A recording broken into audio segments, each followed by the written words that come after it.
নমস্কার বন্ধুরা, কল্পনার রসনা ঘরে সবাইকে স্বাগত।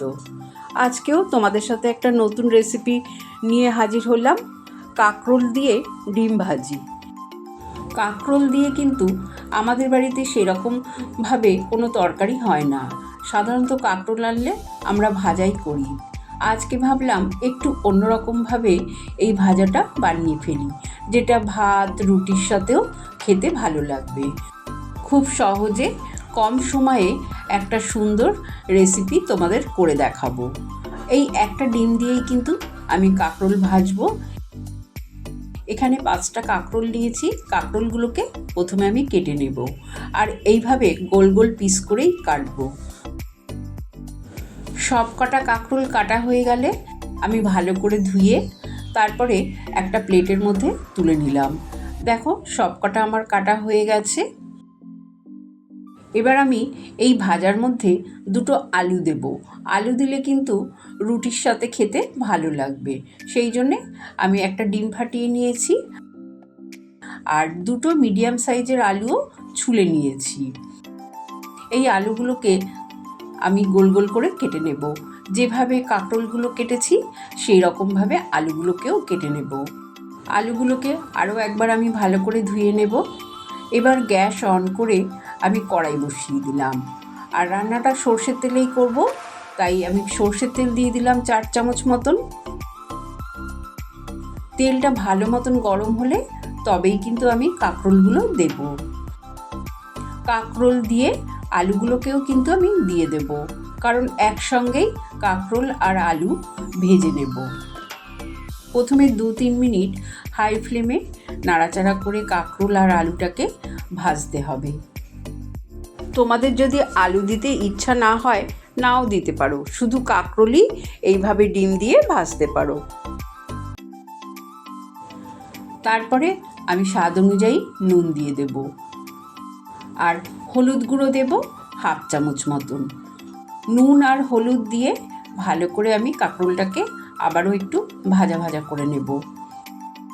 গ্যাসের ফ্লেমটাকে মিডিয়ামে রেখে আমি আলু আর কাঁকরোলটাকে ভালো করে ভাজবো।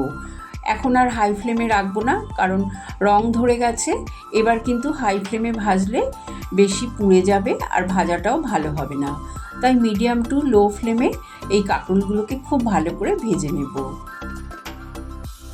কাঁকরোল আর আলুগুলোকে একটু ধৈর্য ধরে লাল লাল করে 2 পিঠ ভালো করে ভাজতে হবে। একদম যাতে পুড়ে না যায় সেটাও খেয়াল রাখতে হবে।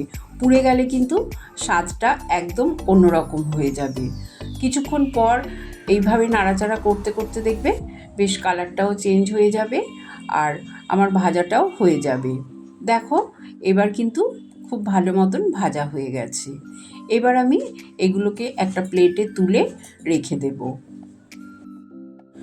আমার চ্যানেলে তোমরা যদি নতুন নতুন রেসিপি দেখতে চাও, চ্যানেলটাকে কিন্তু অবশ্যই সাবস্ক্রাইব করে দিও।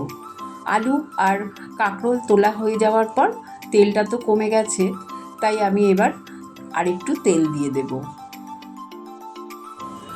প্রায় আরও 2 চামচ মতন সর্ষের তেল দিয়ে দিলাম। আর এই রান্নাটা কিন্তু তোমরা সর্ষের তেলেই করার চেষ্টা করবে, তাহলেই খেতে ভালো হবে। 1/2 চামচ গোটা জিরে ফোড়ন দিয়ে দিলাম।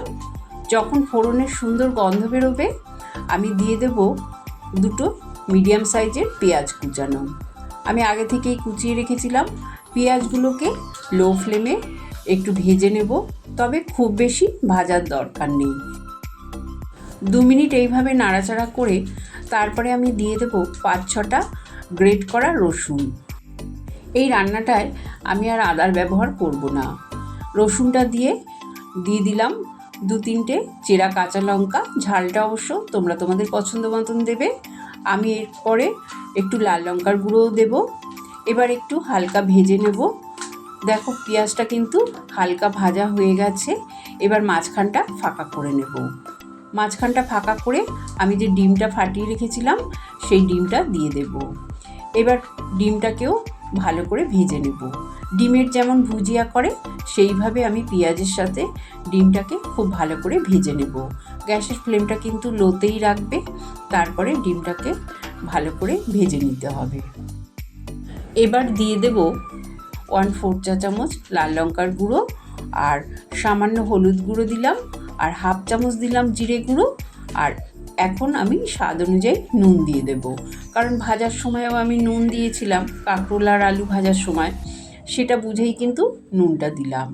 এবার ভালো করে এই সবগুলো মশলা নাড়াচাড়া করে মিশিয়ে দেব। দেখো আমার ডিমের ভুজিয়াটা কিন্তু বেশ ভালো মতন তৈরি হয়ে গেছে। এবার আমি দিয়ে দেব ভেজে রাখা কাঁকরোল আর আলুগুলো। আমি কিন্তু গ্যাসের ফ্লেমটা লোতেই রেখেছি, লোতে করেই ভাজবে। এবার খুব ভালো করে আমি এই ডিমের সাথে মিশিয়ে দেব কাঁকরোল আর আলুটা। ভালো করে নাড়াচাড়া করে মিশিয়ে দেওয়ার পর আমি হাত দিয়েই অল্প করে জলের ছিটা দিয়ে দেব। প্রায় 1/2 কাপের মতন জল দিয়ে দিলাম। একটু জল দিয়ে তারপরে আবারও আমি একটু নাড়াচাড়া করে নেব, কারণ জলটা না দিলে কিন্তু এই কাঁকরোল আর আলুটা নরম হবে না। সেই জন্যে একটু জল দিয়ে তারপরে নাড়াচাড়া করে ঢাকা দিয়ে 5 মিনিট মতন রেখে দেব। রান্নাটা হতে কিন্তু খুব বেশি সময় নেয় না।